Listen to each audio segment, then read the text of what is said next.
Okay, start Gautam. A very good morning to all of you. This is Gautam Tamal, Assistant Professor, Department of Political Science, Domkal Girls College. Uh, it is indeed a privilege to welcome to all of you uh, to this live show, which we have convened on the occasion of Gandhi Jayanti. And I'd also like to take immense pleasure in welcoming all of you uh, to this program, which has been sponsored and convened by the Department of Political Science, with our special guest today, who shall deliver a special lecture commemorating the occasion of Gandhi Jayanti, Mr. Assistant Professor Ayush Mazumdar, Department of Political Science, Jolangi Mahavidyalaya.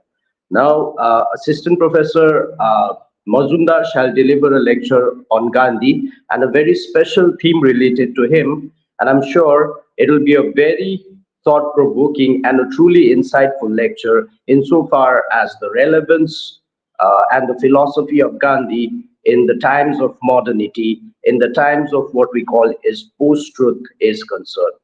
So I look forward to your active participation and also at the same time your active interaction with our esteemed guest today. So over to you, sir. Thank you so much, Gautam sir, for that introduction. Especially, I think with that we just begin. We are. This is a very auspicious occasion, the Gandhi Jayanti, and to begin the title of the lecture that I'm going to deliver today, it's the existentialist Gandhi in the age of post-truth, an ethical interpolation of thought. Now, I think to begin with, greetings to all of you present here, and I'm immensely grateful to Domkal Girls College for inviting me to deliver a lecture on this auspicious occasion of Gandhi Jayanti. I show my gratitude to the principal of Domkal Girls College and the Department of Political Science. I'm thankful to Rajiv sir, Gautam sir, Rakib sir, and Almamun sir, who are basically the pillars of the Department of Political Science in Domkal Girls College. So I will begin my lecture today, and when I'm done with the lecture, the students can feel free, or the participants can feel free to raise questions or queries, and I will be willing to answer whatever I can to it. We begin this lecture with certain innuendos of sort that will set us straight for the voyage that we're going to take. Innuendos normally have a very negative connotation, but I would say that it's simply a hint for the journey that we are going to deliver over the 45 or 50 minutes of this lecture. This is not a voyage for the passive minds, but one for the active agents. This lecture is as academic as spiritual. We can also state that this lecture is philosophical, political, spiritual, and most importantly, deeply phenomenological. This is quite innate because the personality that we're dealing with today is a multifaceted thinker, that is Mahatma Gandhi. This lecture, to deal with the structural aspects of this lecture would be divided into three parts. The first part would deal with the background which shaped the mental stratum of Mahatma Gandhi. And as students of political thought, it is imperative that we stress upon it. The phenomenological substance is often found in the social spectrum inhabited by a particular thinker per se. Like whenever we go as students of political science or political thought to understand whoever thinker it be, the background forms an important crust in order to understand what he meant and what his philosophy was. The second part would deal with the philosophical perspective and the existentialist aspect of Gandhian thought, which can be seen reflected in many of his written works. The third part, which would be the concluding part, deals with the ethical reification of the Gandhian thought in an age characterized by post truth, in which it assumes a position of interpolation. Now, to my participants, there may be certain terms which you may feel that somehow you're not able to categorize in which concept it is, or rather, you don't have a conceptual clarity. So, before we begin this lecture and before we proceed towards this lecture, it's very important to clarify certain concepts. What do we mean by phenomenology?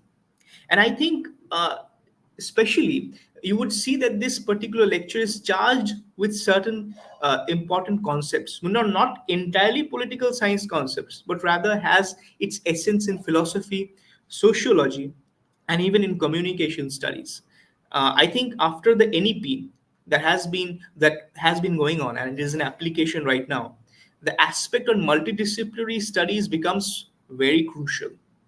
So we must be aware with uh, other disciplines, other concepts, and try to imbibe it in our overall epistemological understanding or framework, I would say. So, what is phenomenology? Phenomenology is a research method that focuses on studying human experiences, particularly how individuals perceive and communicate their lived experiences. The stress here in phenomenology would be in research, it is as a research method as well as a lived experience. It involves analyzing subjective experiences to gain insights into the meanings and significance of phenomena. Existentialism is a philosophical belief that we are each responsible for creating purpose or meaning in our lives. Then we would go to post-truth age. What does post-truth age means? It is relating to a situation in which people are more likely to accept an argument based on their emotions and beliefs rather than one based on facts.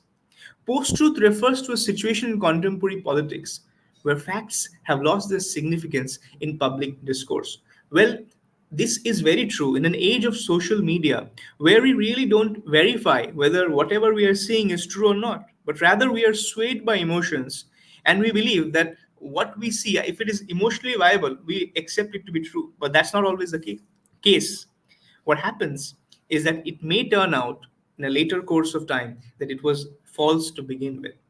So we are living in an age where the validity of truth is not empirically established all the time. Then another word would be interpolation, the action of interjecting or interposing an action remark that interrupts. So basically, here interpolation means something which interjects, something which interrupts. And we believe through, and you will basically see throughout the course of this lecture, is that Gandhian thought may be in a position of interpolation in the current social spectrum that we are inhabiting. Then comes reification, the act of changing something abstract into something real. I believe the purpose of philosophy is not just to create ivory tower philosophers, but rather to be create an action research kind of orientation where philosophy must have a social base and must be applied also. So, with this, the first introductory phase of this lecture comes to an end, and now we move to the first part. This first part basically gives you a brief idea about the social cultural milieu in which Mahatma Gandhi was situated, because it basically, the social cultural milieu to a large extent shapes the thinking process of an individual thinker to a large extent. We are not abstract individuals, but we are most importantly we stay in a society which basically provides us with that particular ideas which shapes and reshapes our thinking to a large extent. Mahatma Gandhi. Now, I remember this, and this is very crucial, is that whenever we talk about any kind of political philosopher or philosopher per se, the age in which he existed is very crucial.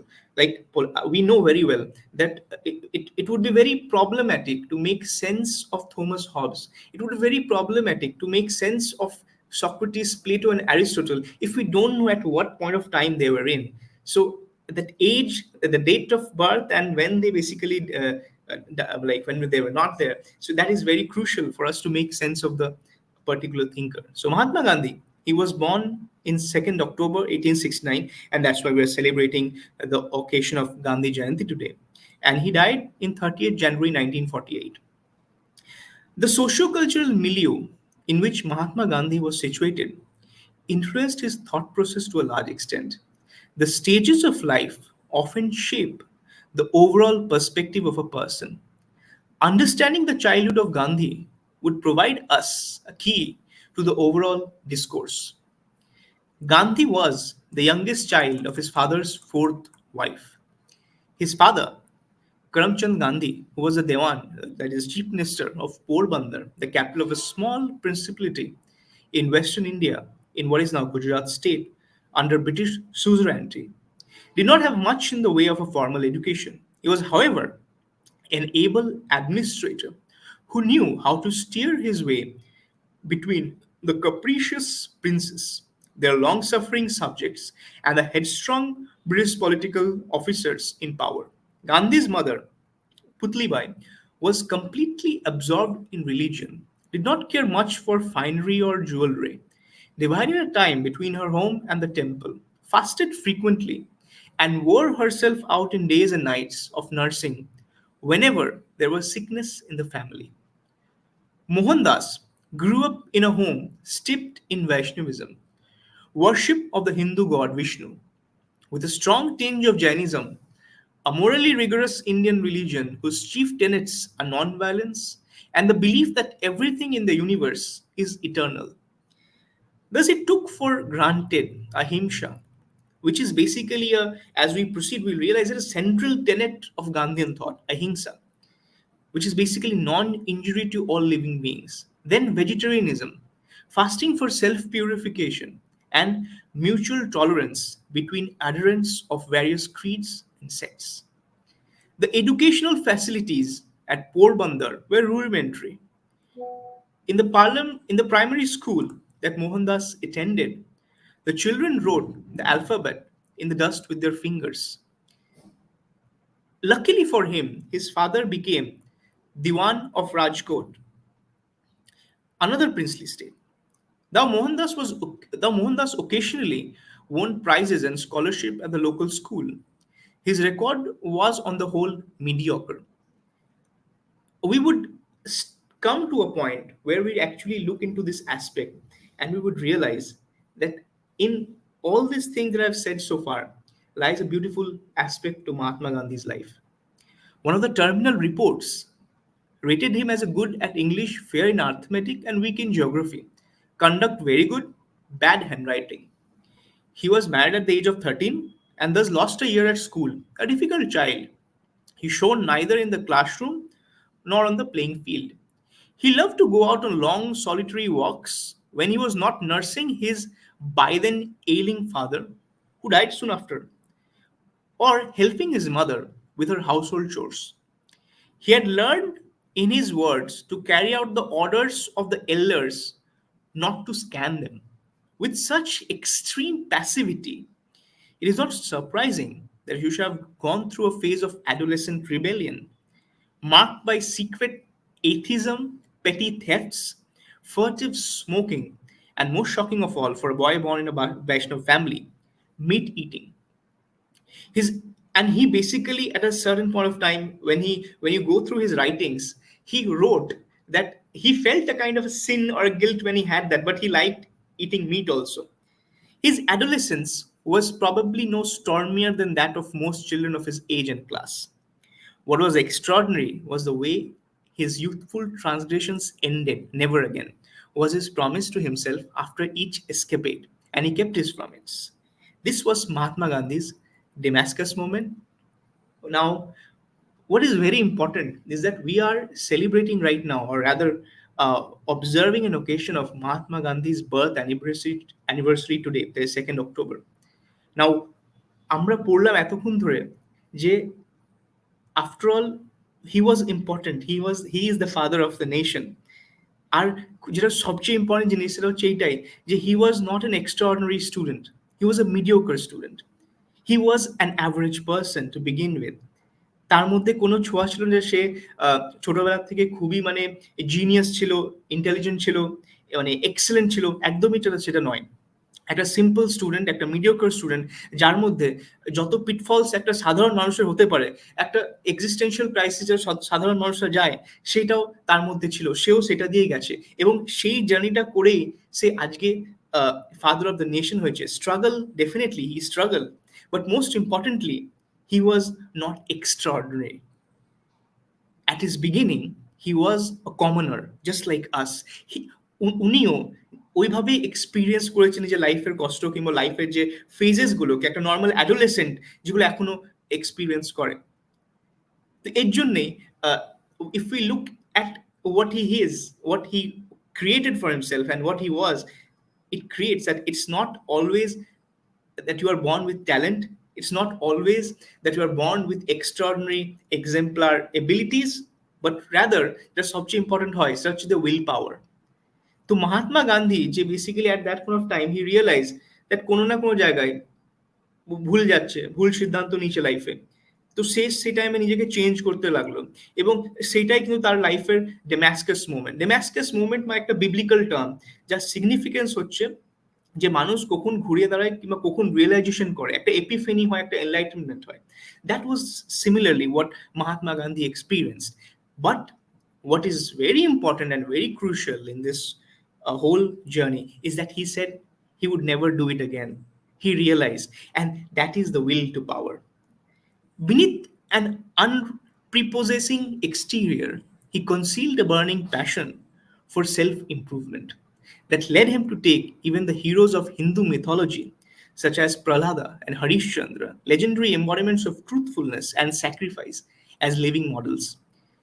Life, I think what is very crucial in this particular whole thing that we have discussed till now, or rather, what I've said, is that it's very important the role models you choose in life, because the role models that you choose will determine how you will inspire, how you get inspired by them, and তুমি কি করে তোমার লাইফটাকে change করবে তাদেরকে দেখে, তাদেরকে, তাদের শিক্ষা পেয়ে, তাদের থেকে মানে বুঝে যে মানে কি কেমন ভাবে আমাকে লাইফ চেঞ্জ করতে হবে। So Mahatma Gandhi right role model choose করেছিল, Prahlad, Harishchandra, who were embodiments of truthfulness and sacrifice। এর জন্যে the role models you choose in life is of utmost importance. In 1887, Mohandas scrapped through the matriculation exam of the University of Bombay, which is now the University of Mumbai, and joined Samaldas College in Bhavnagar. As he had to suddenly switch from his native language, Gujarati, to English, he found it rather difficult to follow the lectures, which is very true reflection of what of what students in the rural area face when they try to understand any lecture in English even today. And that's why there is a stress on a language formula which caters to the needs of natives of our regional languages as well as the lingua franca. So it's very important, and he faced it too. Meanwhile, his family was debating his future. Left to himself, he would have liked to have been a doctor. Everyone wants to be a doctor or engineer, so he also had that aspiration that he would have liked to have been a doctor. But besides the Vaishnava prejudice against vivisection, it was clear vivisection means that they basically don't like cutting, or rather, the surgical procedures that are established with the modern medical practices. It was clear that if he was to keep the family tradition of holding high office in one of the states in Gujarat, he would have to qualify as a barrister. That meant a visit to England, and Mohandas was not too happy at Samaldas College, jumped at the proposal. His youthful imagination conceived England as a land of philosophers and poets, the very center of civilization at that point of time. And the liberal values, after the Enlightenment, the liberal values, we can see that it has actually had a huge influence upon the state that we have right now, the Westminster type of state that we have, and the system that we have. Especially those particular liberal ideas reshaped and shaped the world. It is very evident in the constitutions that we have. But there were several hurdles to be crossed before the visit to England could be realized. His father had left the family little property. Moreover, his mother was reluctant to expose her youngest child to unknown temptations and dangers in a distant land. Is very common. This is what we experience in our everyday family. The same, and we would come back to this later on. The same problems, the same angst that every family goes through is what Mohandas Karamchandi also went through in his own family too. So it was the same. So there was not much of difference, but the will to power, which basically mattered the most. But Mohandas was determined to visit England. One of his brothers raised the necessary money, and his mother's doubts were allayed when he took a vow that while away from home, he would not touch wine, women, or meat. Mohandas disregarded the last obstacle, the decree of the leaders of Modh-Bania subcaste, to which the Gandhis belonged, who forbade his trip to England as a violation of the Hindu religion, and sailed in September 1888. 10 days after his arrival, he joined the Inner Temple, one of the four London law colleges, the Temple. Now, when we finished one part, we will always have a section where we will talk about the keywords from part one, what we think is important and crucial in the part one. Macroscopic change is not possible without a retrospective microcosmic transformation of the self. I called it the pendulum movement of life, which oscillates with the lived experiences. We can really not be a universal thinker until and unless we ourselves have radically underwent a transformation. This is what I call the microcosmic transformation of the self. Apart from that, when that microcosmic transformation of the self happen, we have the macrocosmic ability to change, and that is very important. And in between this macrocosmic and microcosmic, we have the pendulum movement of life, which oscillates as lived experiences changes. I believe this is very true for phenomenology. So the keywords from part one: crisis, realization, self help through self rule, and positive change. One of the critical concepts of Gandhian philosophy is Swaraj, that is self rule. But how can self rule be possible? It is only possible when you are able to do self help through self rule. And he believed that a true satyagrahi is one who has Swaraj over himself. So Mahatma Gandhi, we can say, applied Swaraj in his own life, where he changed his life through self rule, and that self rule created an aspect of self help which led to the positive change that we see in our Mahatma. Then we move on to the second section. It deals with the philosophical, the existential nuances of the Gandhian thought. I know the path. It is in first person. I have basically written all the parts which he basically mentioned himself, his experiences. I know the path. It is straight and narrow. It is like the edge of a sword. I rejoice, I rejoice to walk on it. I weep when I sleep. God's word is, he who strives never perishes. Very true for all of us. I have implicit faith in that promise. Now, therefore, from my weakness, I fail 1,000 times. I will not lose faith, but hope that I shall see the light when the flesh has been brought under perfect subjection, as someday it must. My soul refuses to be satisfied so long as it is a helpless witness of a single wrong or a single misery. But it is not possible for me, a weak, frail, miserable being, to mend every wrong or to hold myself free of blame for all the wrong I see. This is so true. Like, we are not in control of our surrounding, we are not in control of what really happens with our life the next day. So we cannot really change everything around, but we can hope, we can feel that somehow we can be an active agent. The spirit in me pulls one away, the flesh in me pulls in the opposite direction. It's such an important description of the tumults, of the dichotomy between the soul and the body. It is, we see later on, and it is very true that philosophy talks about this discourse, this dichotomy that is inherent between the soul and the body. The spirit in me pulls one way, the flesh in me pulls in the opposite direction. There is freedom from the action of these two forces, but that freedom is attainable only by slow and painful stages. Success doesn't come easy, but it comes through a long, protracted, disciplined effort. And this is what Gandhi basically meant to say. And I think it's true, and it's a wonderful description of what we as human beings go through actually. I cannot attain freedom by a mechanical refusal to act, but only by intelligent action in a detached manner. This struggle resolves itself into an incessant crucifixion of the flesh so that the spirit may become entirely free. Gandhi's search for truth. I am but a seeker after truth. I claim to have found a way to it. I claim to be making a ceaseless effort to find it, but I admit that I have not yet found it. To find truth completely is to realize oneself and one's destiny, that is to become perfect. I'm painfully conscious of my imperfections, and therein lies all the strength I possess. Because it's a rare thing for a man to know his own limitations. Very true. We are living in a world where there's a huge ego, but the point is the aspect to realize that all I know is that I know nothing. The Socrates, I would say it is a Socratic virtue.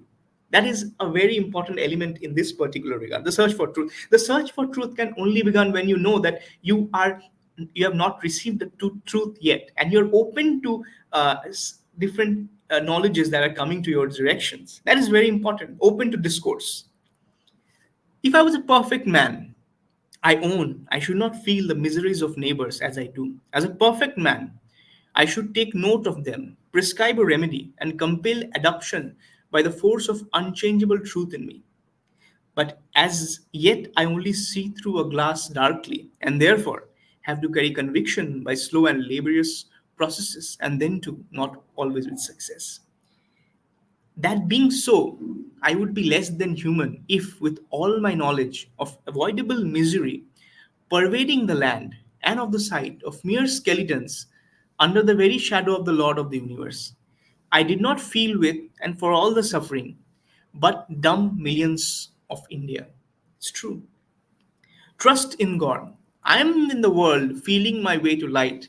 Amid the encircling gloom, I often err and miscalculate. My trust is solely in God, and I trust men only because I trust God. If I had no God to rely upon, I should be like Timon, a hater of my own species. I'll not be a traitor to God to please the whole world. Whatever striking things I've done in life, I have not done prompted by reason, but prompted by instinct. I would say God. I'm a man of faith. My reliance is solely on God. My one step is enough for me. The next step He will make clear to me when the time for it comes. No secrecy. I have no secret methods. I know no diplomacy save that of truth. I have no weapon but non-violence. I may be unconsciously led astray for a while, but for all time. But not for all time. My life has been an open book. I have no secrets. I encourage no secrets. I am but a poor, struggling soul yearning to be wholly good, wholly truthful, and wholly nonviolent in thought, word, and deed, but ever failing to reach the ideal which I know to be true. I admit it is a painful climb, but the pain of it is a positive pleasure for me. Each step upward makes me feel stronger and fit for the next. When I think of my littleness and my limitations on the one hand, and of the expectations raised about me on the other, I become dazed for the moment. But I come to myself as soon as I realize that these expectations are a tribute not to me, a curious mixture of Jekyll and Hyde, but to the incarnation, however imperfect, but comparatively great in me, of the true priceless qualities of truth and nonviolence. I must therefore not shrink the responsibility of giving what aid I can to fellow seekers after the truth from the West. Guidance. I claim to have no infallible guidance or inspiration. So far as my experience goes, the claim to infallibility on the part of a human being would be untenable, seeing that inspiration too can come only to one who is free from the action of opposites. And it will be difficult to judge on a given occasion whether the claim to freedom from the pairs of opposites is justified. The claim to infallibility would thus always be most dangerous claim to make. This, however, does not leave us without any guidance whatsoever. The sum total of the experience of the world is available to us and would be for all time to come. Moreover, there are not many fundamental truths, but there is only one fundamental truth, which is truth itself, otherwise known as non-violence. Finite human being shall never know in its fullness truth and love, which is in itself infinite. But we do know enough for our guidance. We shall err. But we should make a mistake. We may make mistakes, and it's perfectly fine to make mistakes. Because I believe we really don't have a blueprint of how to live our life. We make errors and we learn through it. আমরা ভুল করি আর ওই ভুলের মধ্যে থেকে আমরা শিখি আর এটাই খুবই ন্যাচারাল এটা খুবই it's very relevant. It is what it is. Always make mistake, always try to learn, বারবার ভুল করবে বারবার শিখবে. That is what it is all about. We shall err and sometimes grievously in our application. But man is a self-governing being, and self-government necessarily includes the power as much to commit errors as to set them right as often as they are made. So learning from our mistakes and not repeating that mistake again, it is very crucial. It's a very important stage to learn. শিখ ভুল করবে শিখবে এবং সেটাকে আবার মানে ঠিকঠাক করে আবার চেষ্টা করবে অ্যাপ্লাই করার. That is what it is all about. I deny being a visionary. I do not accept the claims of saintliness. I am of the earth, earthly. I am prone to as many weaknesses as you are. This is a very crucial line. We have today Gandhi Jayanti, and the person, the father of the nation, who basically steered in the direction towards which the Indian freedom struggle moved, and from that we were able to get our independence after 2 years of colonialism. This person himself is saying, "I am prone to as many weaknesses as you are." মানে তোমাদের যে ভুলটা হতে পারে সেই ভুলটা আমারও হতে পারে. We are the same. This is very important. But I have seen the world. I have lived in the world with my eyes open. Open your eyes. I have gone through the fiercest ordeals that have fallen to the lot of man. I've gone through this discipline, self sacrifice. I'm asking my countrymen in India to follow no other gospel than the gospel of self sacrifice, which precedes every battle. Whether you belong to the school of violence or non violence, you will still have to go through the fire of sacrifice and discipline. It's true. It's sine qua non to achieving something in life. I want to declare to the world, although I have forfeited the regard of many friends in the West, and I must bow my head low, but even for their friendship or love, I must not suppress the voice of conscience. The promptings of my inner basic nature today, there is something within me impelling me to cry out my agony. I have known humanity. I have studied something of psychology.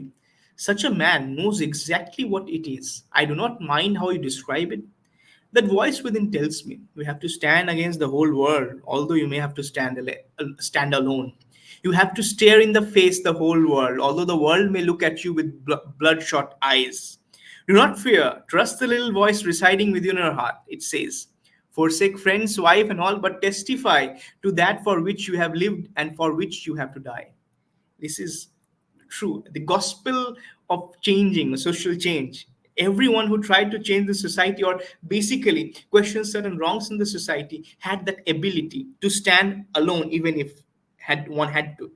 Defeat cannot dishearten me. It can only chastain me. I know that God will guide me. Truth is superior to man's wisdom. I have never lost my optimism.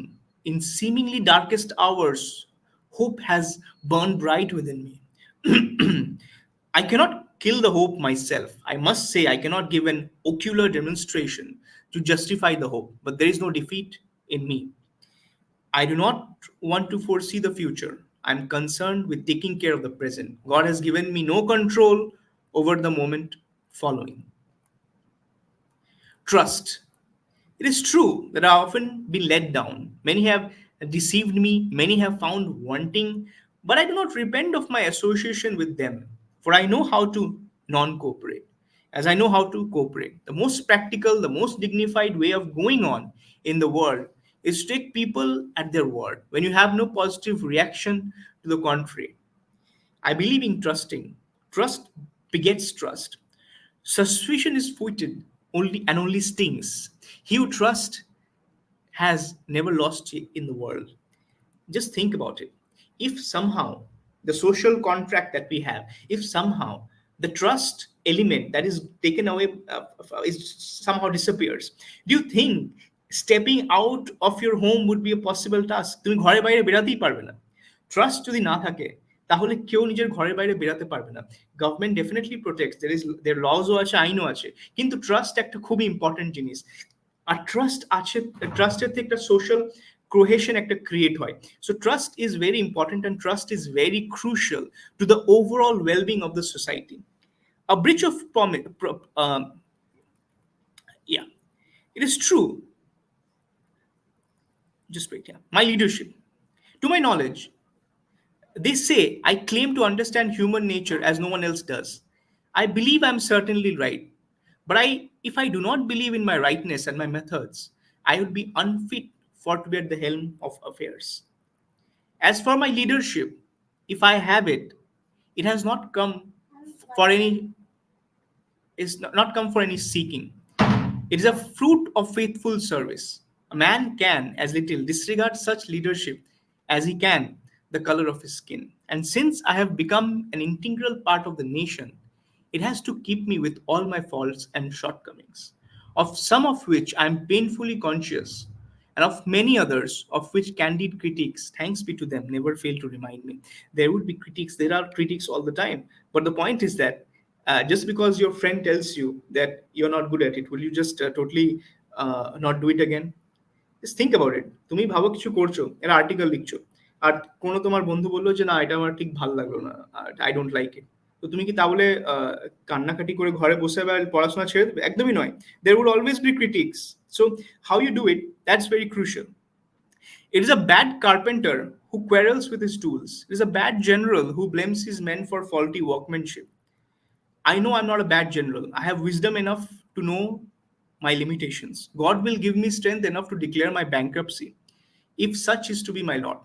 He will perhaps take me away when I'm no longer wanted for the work which I have been permitted to do for nearly half a century. But I do entertain the hope that there is yet work for me to do, that the darkness that seems to have enveloped me will disappear, and that whether with another battle more brilliant than the Dandi March or without, India will come to her own demonstrably through non-violent means. I'm praying for the light that will dispel the darkness. Let those who have a living faith in non-violence join me in the prayer. My work. I'm content with the doing of the task in front of me. I do not worry about the why and wherefore of things. Reason helps us to see that we should not dabble in things we cannot fathom. My work will be finished if I succeed in carrying conviction to the human family that every man or woman, however weak in body, is the guardian of his or her self respect and liberty. This defense avails through the whole world, maybe against the individual resister.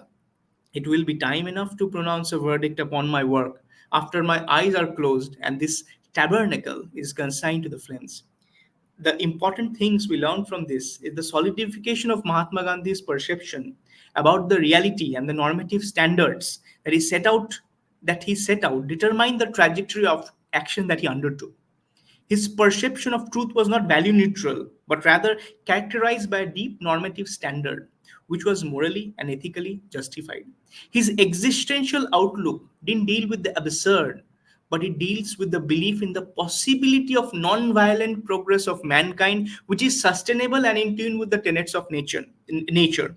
He belonged to that group of thinkers which had Henry David Thoreau, Leo Tolstoy in its rank.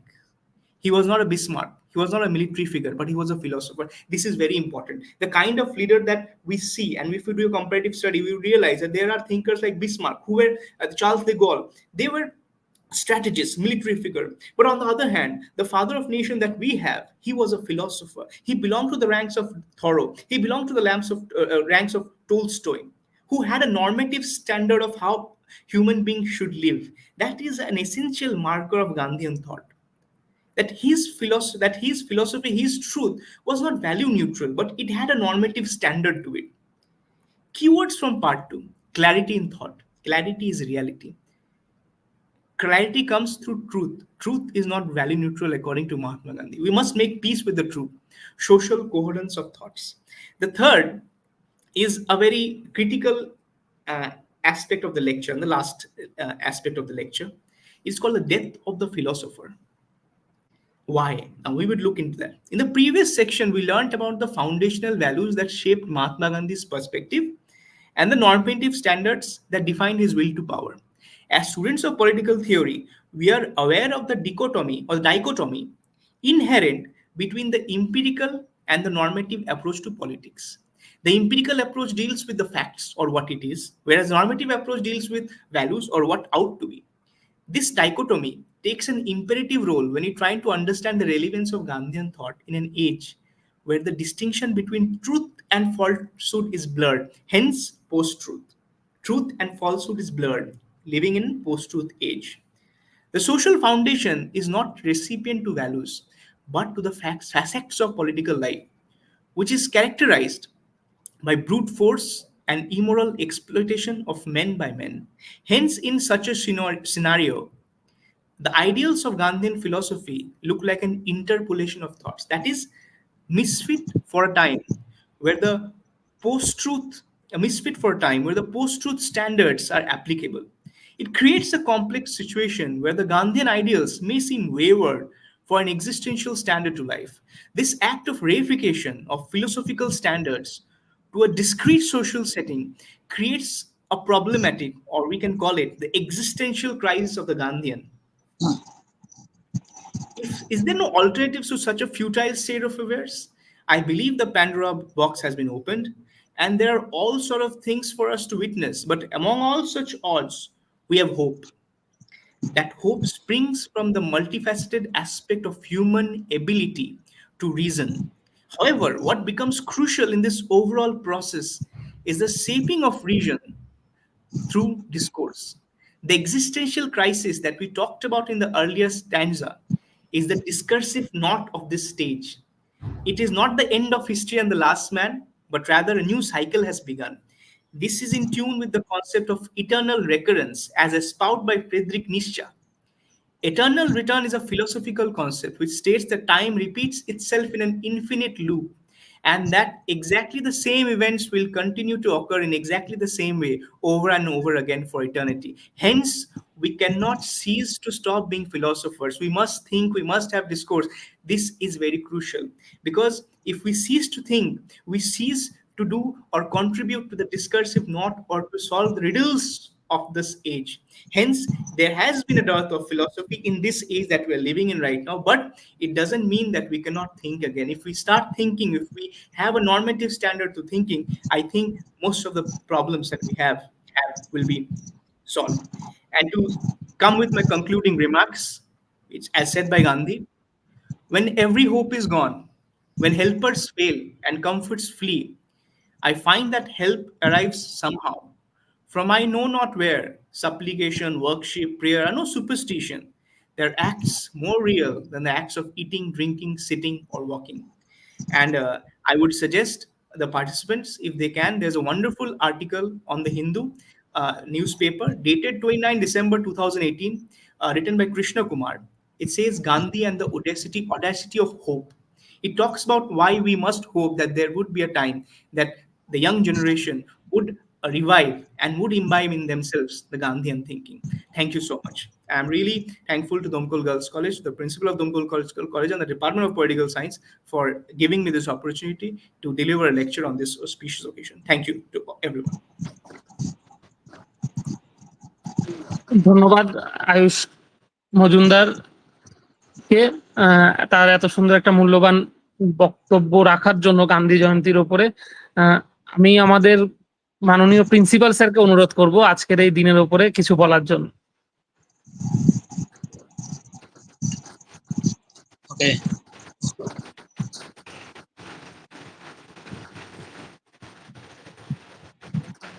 Sir, Good morning, everyone. Welcome to Gandhi Jayanti celebration. Our college, Domkal Girls College, the Political Science Department has organized in the days where we are uh, where in the home enjoying the leave of Mahalaya, but we are does not uh, forget the birthday of Gandhi, Mahatma Gandhi. It is our tradition, it is our culture that we are pay respect to our father of nation, Mahatma Gandhi. Actually, the program was started earlier. I make so late to enter this program, and I listened the lecture given by Ayush Mojumdar. He's young professor, but a more important lecture given by him. I actually remind to all the participants of this program that we have learned from Mahatma Gandhi. He reminded us that his life is his message. That is, he said, my life is my message. Whereas it is the philosophy of all person that the life leading of any person should be the message of their society. We understand 4 points that we mentioned here as my knowledge, that he reminded us that is non-violence. Non-violence movement, the another philosophy of movement to get Indian freedom. Gandhi's philosophy of ahimsa has inspired movement worldwide, not in India, but this ahimsa movement is also accepted by other country, South Africa and also United States. Next, we find another quality, that is simplicity. Simplicity of the Gandhi's life. He lived a simple life, wearing khadi clothes and promoting self-reliance. It is a great thing to us. I think dress is not the code of any message, but simplicity of code dress must be the code to nation, and which shows another power. Next, we find that is social justice. He frequently moves in her life, his life. There is social justice. Gandhiji forgot against social evils. Gandhiji fought against social evils, economic inequality, and communal division. This is the most movement of his life. Next, he also empowered the society. He wants to empower the society by implementing women education, and now we also try to implement in our society, in our college, in our institution, that is sanitation and community service, that is national social service. These 4 points I reminded all the participants in this program that he taught us about this life, about his life, the ahimsa, women education, sanitation, that is more important in this situation, in this society. It is all okay. Thanks of all, and I sorry to enter in this program of the late. Thank you. অসংখ্য ধন্যবাদ sir. একটা আমরা এই প্রোগ্রামটা করছি যেটা হচ্ছে আমার আয়ুষের যে বক্তব্য বা যে লেকচার, সেই জায়গা থেকে একটা কথা যে উঠে সব থেকে পয়েন্ট করা যায় যে ট্রাস্ট, একে অপরের ওপরে ট্রাস্ট করা। আমি রাস্তায় বেরোবো বা আমি আমার প্রতিবেশী বা আমার সহনাগরিক যারা আছে তাদের উপরে ট্রাস্ট করব, রাষ্ট্রের ওপরে ভরসা করব, বা এই যে অংশটা, এটা বর্তমান সময়ের সঙ্গে সব থেকে খুব বেশি গুরুত্বপূর্ণ একটা পয়েন্ট এই জায়গাটাতে। আমরা যদি দেখি যে বর্তমান সময়তে মানে গান্ধী জয়ন্তী বা আমরা গান্ধী আমাদের টাকার ওপরে আছেন একজন মানুষ, এবং তার অনেক বাণী আমরা বিভিন্ন সময় আওড়াই, আবার ভুলেও যাই। এটা হচ্ছে আমাদের বোধহয় সহজাত প্রবৃত্তির মধ্যেই পড়ে।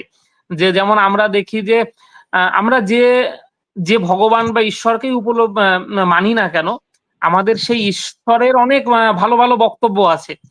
সত্য কথা বলা বা সত্য পথে চলা, যেটা গান্ধীজিও বারবার সত্যের কথা বলেছেন। যে সত্যই হচ্ছে সব থেকে পরম ধর্ম, সত্যর বাইরে কোনো কিছু নেই যদি সত্যতে আমরা থাকতে পারি। আমরা অনেক কিছু জানি, আমরা ধর্মপ্রাণ মানুষ হই, অনেকেই অনেক রকম ভাবে বিভিন্ন ধর্ম পালন করি না কেন, সবাই আমরা ধর্মপ্রাণ হই, কিন্তু ধর্মের যে মূল কথা বা আমাদের ঈশ্বর ভগবান যে নামেই ডাকি না কেন, তিনি যে কথাগুলো বলেছেন সেগুলোকেও আমরা ওভারলুক করে যাই, সেরকম গান্ধীকেও ওভারলুক করে যাই। কিন্তু যদি আমরা দেখি যে বর্তমান সময়ের পরিপ্রেক্ষিতে কিন্তু আমাদের যে গান্ধীজির যে নন ভায়োলেন্স, বা আমরা যদি আরেকটু পিছিয়েই যাই, বরঞ্চ আরো বেশি ভালো করে বলা যায় যে ভারতের যে পৃষ্ঠভূমি বা ভারত যে অহিংসার পৃষ্ঠভূমি বলে যদি বলি, তাহলে বোধহয় খুব বেশি ভুল বলা হবে না। কারণ আমরা জানি যে গৌতম বুদ্ধ তিনি কিন্তু এই অহিংসার কথা অনেক দিন আগে প্রচার করেছিলেন, এবং অশোক তিনি একজন শাসক যিনি প্রচুর, যার হাতে হত্যা লীলা সম্পন্ন হয়েছিলেন, তিনি সেই বৌদ্ধ ধর্মের পরিপ্রেক্ষিতে অহিংসার পথ ধারণ করেছিলেন, যা কিন্তু বর্তমান সময়ে গুরুত্বপূর্ণ আমাদের সমগ্র পৃথিবীর কাছে। কারণ যদি আমাদেরকে এই পৃথিবীটাকে টিকিয়ে রাখতে হয়, একটা সুষ্ঠু পরিবেশ আগামী প্রজন্মের জন্য দিতে হয়, তাহলে কিন্তু আমাদেরকে এই অহিংসার পথের জায়গাটাতে এগিয়ে আসতে হবে। কারণ আমরা যদি এই অহিংসার পথকে বেছে না নিতে পারি, তাহলে কিন্তু একটা সময় গিয়ে আমরা হয়তো আর আমাদের কোনো অস্তিত্ব থাকবে না, ডাইনোসরের মতন আমরাও হয়তো বিলুপ্ত হয়ে যাব। আমরা একজন আর একজনের ওপরে বোমা, গুলি বা রকেট লঞ্চার চালাবো, কেউ হয়তো তার পরিপ্রেক্ষিতে আমরা এয়ার স্ট্রাইক করবো বা গুলি চালাবো, রকেট লঞ্চার পাঠাবো। নতুন অবশ্য এখন আরো টেকনোলজিক্যালি আমরা যত উন্নতি হচ্ছে, তত আমরা নতুন নতুন কায়দা জানছি, যে রিমোটের মধ্যে বা এসির মধ্যেও ছোট একটা বোম রেখে দিলে আমরা প্রচুর মানুষকে মারতে পারছি। বা আমরা যদি দেখি লাস্ট কয়েকদিন আগে আন্তর্জাতিক ক্ষেত্রে, যেহেতু আমরা রাষ্ট্রবিজ্ঞানের ছাত্র সকলেই, সেই জন্য রাষ্ট্রবিজ্ঞানের অংশটাকে বেশি করে আমাদের হাইলাইট করার জায়গাতে থাকে, যে ইসরায়েল এবং লেবাননের মধ্যে যে ছোট একটা স্পেজার যন্ত্রের মাধ্যমে প্রায় একই সঙ্গে প্রায় ৩,০০০ লোকের উপরে অ্যাটাক করা সম্ভব হয়েছিল। তারা ভালো খারাপ বা তাদের কি জায়গায় সেটা পরের বিষয়, কিন্তু এই যে হিংসার জায়গাটা, এখান থেকে যদি সরে না আসি, তাহলে আমরা একে অপরের প্রতি এই হিংসার পরিপ্রেক্ষিতে একটা দিন আমরা ডাইনোসরের মতন শেষ হয়ে যাব, আমাদের আর কোনো অস্তিত্ব থাকবে না। আমরা একের অপরের ধ্বংসের জায়গাতে আমরা একে অপরেই কারণ হয়ে দাঁড়াবো। যাই হোক, আমাদের যারা ছাত্রছাত্রীরা আছেন বা অন্য যারা এই ভিডিওটি দেখলেন বা আগামীতেও দেখবেন, তারা সকলেই এই ভিডিও থেকে অনেকটা উপকৃত হবেন। আয়ুষের যে লেকচার, সেই জায়গা থেকে আশা করছি সকলেই ভালো থাকুন। আমি আমাদের কলেজের তরফ থেকে সবার প্রথমেই আয়ুষ মজুমদার, অ্যাসিস্ট্যান্ট প্রফেসর, জলঙ্গি মহাবিদ্যালয়ের, ওনাকে ধন্যবাদ জানাচ্ছি আমাদের ডিপার্টমেন্টের তরফ থেকে। আমাদের প্রিন্সিপাল স্যারকে ধন্যবাদ জানাই। প্রিন্সিপাল স্যারের যে উৎসাহ আমাদেরকে বিভিন্ন কাজের সঙ্গে তিনি দেন এবং এই সমস্ত প্রোগ্রামগুলো করার ক্ষেত্রে, তার জন্য তাকে অসংখ্য ধন্যবাদ। আমাদের ডিপার্টমেন্টে যে বাকি স্যাররা আছেন, তাদের সকলকে ধন্যবাদ জানাই। আমাদের যারা ছাত্রীরা আছেন এবং অন্যান্য ছাত্ররাও যারা দেখবেন, এখানে আয়ুষের কলেজের অনেক ছাত্ররা দেখেছে প্রোগ্রাম, আমি দেখলাম, বা তারা অন্যান্য কলেজেরও হতে পারেন, ইউটিউবে বা অন্য অংশেরও হতে পারেন, তাদের সকলকে ধন্যবাদ জানিয়ে আজকের এই অনুষ্ঠান শেষ করছি। সকলেই ভালো থাকুন, ধন্যবাদ। আমি একটু কথা বলবো। হ্যাঁ স্যার, হ্যালো। স্যার লাইভে বলবো না লাইভ শেষ করে নেবো? না, লাইভে বলি, কোনো অসুবিধা নেই। আচ্ছা, ঠিক আছে। যেটা হচ্ছে বলার, এই ধরনের প্রোগ্রামটা সত্যি আমার কাছে খুব আনন্দের ব্যাপার। আমি সবসময় চাই এই ধরনের প্রোগ্রামগুলো হোক। এবং আজকের যে বিষয়টা, এই যে আপনি একটা বেশ গুরুত্বপূর্ণ কথা লাস্টে বলেন, আয়ুষ বাবুও বলেছেন, যেটা হচ্ছে যে অহিংসা সত্যি আমরা অনেকেই বলেছেন, কিন্তু আমরা অনেকে ভুলে যাই, সঠিক সময় সেটা পালন করি না।